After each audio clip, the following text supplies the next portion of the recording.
The Viking Age was a time of great slaughter and conquest, and Emma of Normandy would live through the height of it.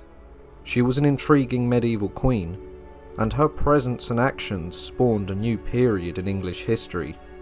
Queen Emma was born in around the year 985 AD, and reigned at the end of a period now known as the early medieval or the Dark Ages, and her life is a tale of intrigue, politics, power, sex, and much war.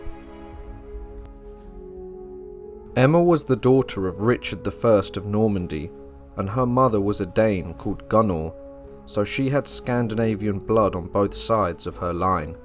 Her great-grandfather was the Viking warrior Rollo, Normandy's founder, so Emma was therefore a Norman, but her ancestry was very Viking.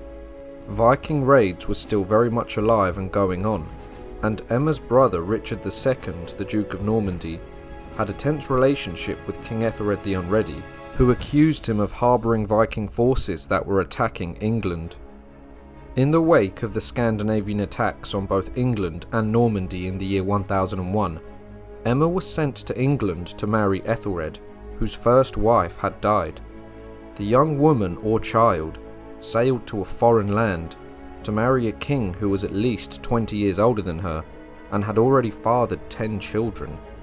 Nevertheless, this was a powerful alliance for the House of Normandy, and it had fallen to Emma to be the embodiment of a peacemaker.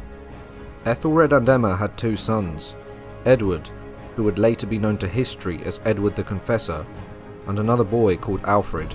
Centuries of Viking raids meant that many residing in England were Danes, and they had integrated into society. Not long after Emma's marriage with Ethelred, he announced a massacre of the Danes living in England. On St. Brice's Day, on the 13th of November in the year 1002, Ethelred ordered an extermination of Danes who had settled and sprung up on the island, and he even proclaimed it was God's will. Now the Viking response when it came was brutal and devastating.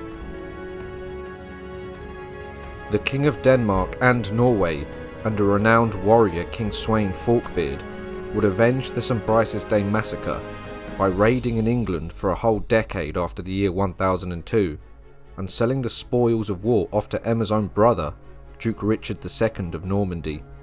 The commander of the legendary order of the Jomsvikings, Thorkel the Tall, led a Viking invasion to England in the year 1009. Thorkel's Jomsvikings would cause so much havoc and disruption in England that Sweyn was quick to exploit the devastation he was causing, and in 1013, he personally led his forces in a full-scale invasion of England. The Anglo-Saxon Chronicle states that King Sweyn went around northern England first. The great lords such as Uhtred would bow to him, as did all the Northumbrians. All of the north would submit to him, and he would make his way south to Oxford, where more would bow. From there, they went to Winchester, and more people did the same. And next was London. The Londoners did put up a resistance, but they eventually submitted. Emma of Normandy could sense that the end was near, and demanded to be put under the protection of her brother Richard in Normandy. She would go there with her children to escape the horror and terror that was taking place in England. This was humiliating for Emma. She was the wife of a failed king. Sweyn Forkbeard was crowned the King of England in the year 1013 in December, pushing aside the Anglo-Saxon dynasty and becoming the first Viking ruler of the entirety of England. Sweyn Forkbeard's rule over England wouldn't last long, however, as he would die in February of 1014, having only been on the throne for around 2 months. The Norsemen would instantly swear allegiance to Sweyn's son Cnut, but English noblemen would send word to Ethelred to negotiate his restoration to the throne. Once Ethelred had returned to the fold, he would launch an expedition against Cnut, who was ready to die for the English crown his father had taken. Once Ethelred was in control of his army, his son Edmund Ironside would ambush Cnut, forcing him to withdraw his army from England in April of 1014. However, the country was ravaged and general society was in complete disarray, and just 2 years later after regaining the throne, King Ethelred died in the year 1016, Emma was now alone in a foreign kingdom with little to no allies. She would turn to one of her stepchildren for support, and that was the warrior prince Edmund Ironside, who was rumoured to be one of the finest swordsmen in the land. Her only hope was to keep close to his side, to try to keep control of her estates that she had been given on her marriage to the king. Cnut would return to England at the head of an army, but Edmund wasn't going to let him take the throne so easily. The two men would be constantly at war for over a year, with rivers of blood staining the English soil. The culmination of this war was at the Battle of Assendon, where Cnut decisively defeated Edmund, but Cnut respected Edmund so much as a warrior that after the battle they negotiated a peace and divided the country between them. However, on the 30th of November, Edmund died either from his wounds in battle or from being assassinated, and Cnut would become the king of all England. The land had once again fallen into the hands of the Viking invaders.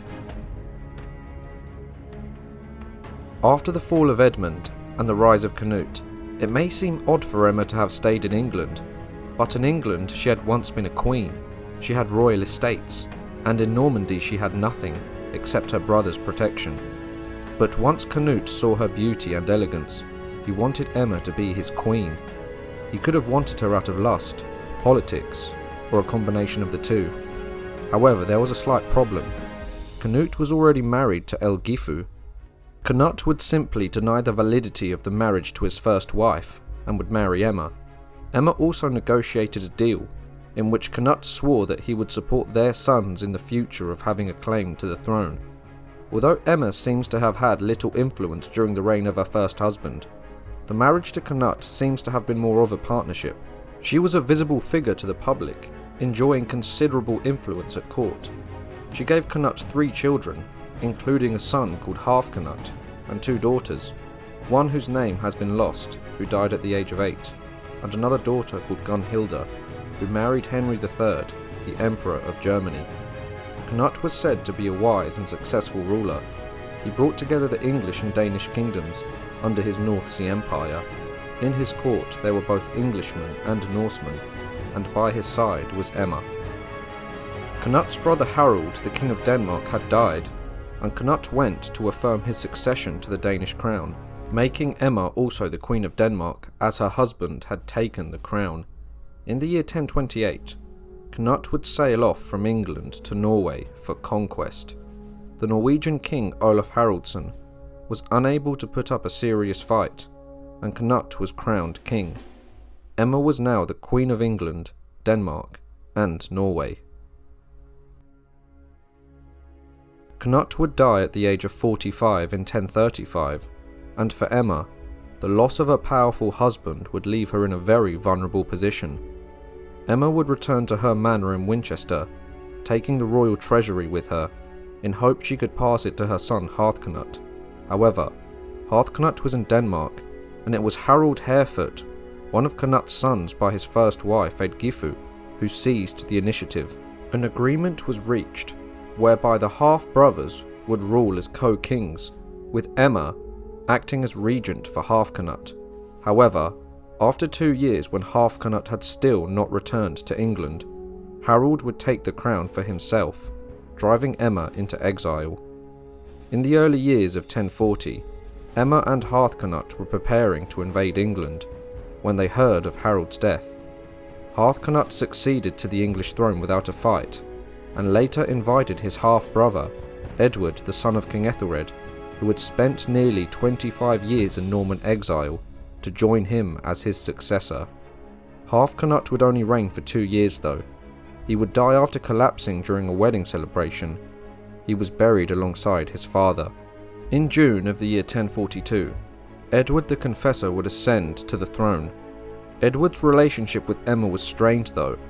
After years of separation and a strong sense of abandonment on Edward's part, this couldn't have helped the situation.